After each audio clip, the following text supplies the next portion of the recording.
Benjamin Netanyahu Israel का एक ऐसा नाम जो पॉलिटिक्स का सिनोनिम बन चुका है। क्या वह इजराइल का सुरक्षा कवच है या सिर्फ सत्ता के लिए ही किसी भी हद तक जा सकता है? क्या वह एक विजनरी नेता है जिसने अपने देश को मजबूत किया, या एक ऐसे लीडर है जिसकी नीतियों ने मिडिल ईस्ट को और भी ज़्यादा अशांत बना दिया? तो आज हम जानेंगे बेंजामिन नेतन्याहू की पूरी कहानी। एक सोल्जर से प्रधानमंत्री तक का सफ़र, एक ऐसा सफ़र जिसमें पावर, पॉलिटिक्स, कंट्रोवर्सी और भी बहुत कुछ शामिल है। और इस वीडियो के एंड में आप यह फैसला कर पाएंगे कि नेतन्याहू देशभक्त है या सिर्फ राजनीतिक खलनायक। बेंजामिन नेतन्याहू का जन्म 21 अक्टूबर 1949 को टेल-अवीव में एक जायनिस्ट जूइश फैमिली में हुआ।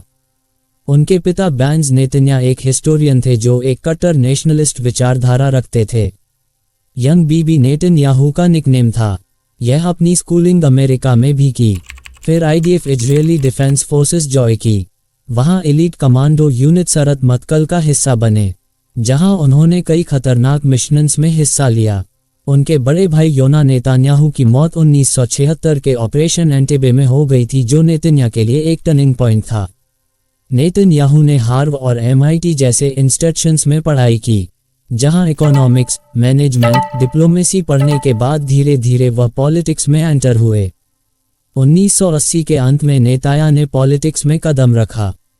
वह जल्दी ही इजराइल की तरफ से UN के एम्बेसडर बन गए और फिर लिक्विड पार्टी के स्टार लीडर का सफ़र तय किया।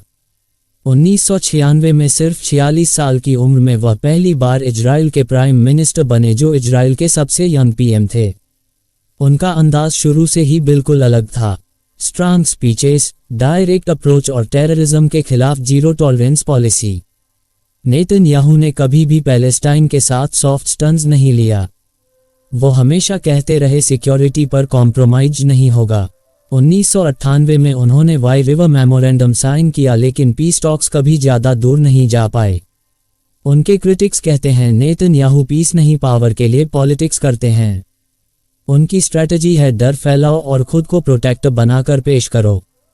इसीलिए ये गजा की लड़ाई खत्म नहीं करना चाहते, क्योंकि लड़ाई खत्म होने के बाद सत्ता में बने रहना काफ़ी मुश्किल हो जाएगा और उनके ऊपर करप्शन केसेस का ट्रायल शुरू हो जाएगा, जिसको देखते हुए नेतन्याहू किसी भी हद तक जाने को तैयार हैं, फिर चाहे पूरी दुनिया में वार रुकवाने की आवाज़ उठ रही हो।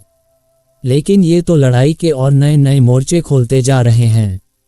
नेतन्याहू का पूरा करियर सिक्योरिटी सेंट्रिक रहा है। वो हमास के खिलाफ मिलिट्री ऑपरेशंस के सपोर्टर रहे। ईरान के न्यूक्लियर प्रोग्राम को लेकर उस सबसे आउटस्पोकन लीडर्स में से एक रहे हैं।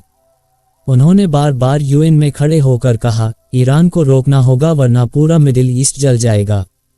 2015 में उन्होंने डायरेक्टली US कांग्रेस को एड्रेस किया ओबामा की ईरान डील के खिलाफ।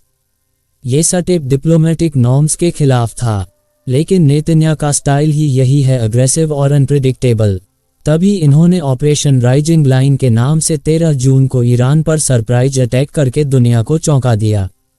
12 दिनों तक चले इस जंग में ईरान ने भी ऑपरेशन ट्रू प्रॉमिस 3 के तहत मिसाइल हमले से इजराइल को नुकसान पहुंचाया। नेतन्याहू की जैसे इजरायली प्राइम मिनिस्टर बनने की आदत पड़ गई हो। यह 18 साल से भी ज़्यादा समय से अलग अलग बार इजरायली प्रधानमंत्री रहे हैं, जो लॉन्गेस्ट सर्विंग प्राइम मिनिस्टर हैं।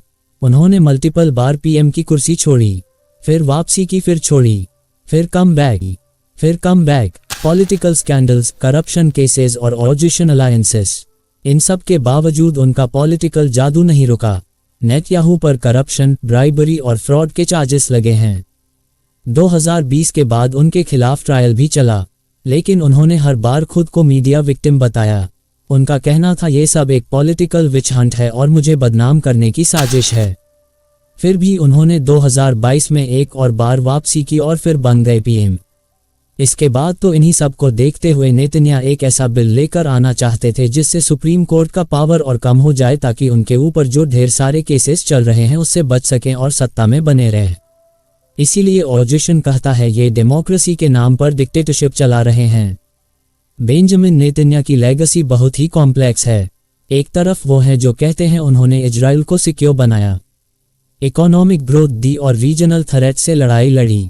दूसरी तरफ वो हैं जो कहते हैं उन्होंने इजराइल को डिवाइड कर दिया, अरब माइनॉरिटीज़, लिबरल्स और सेकुलर लोगों को अलग थलग कर दिया। तो अब सवाल आपके सामने है, क्या नेतन्याहू मिडिल ईस्ट की लड़ाई इजराइल के लिए लड़ रहे हैं, या ये सिर्फ एक शातिर नेता है जिसे सिर्फ अपनी कुर्सी से मतलब है? आपका ओपिनियन क्या है? कमेंट्स में जरूर बताइए।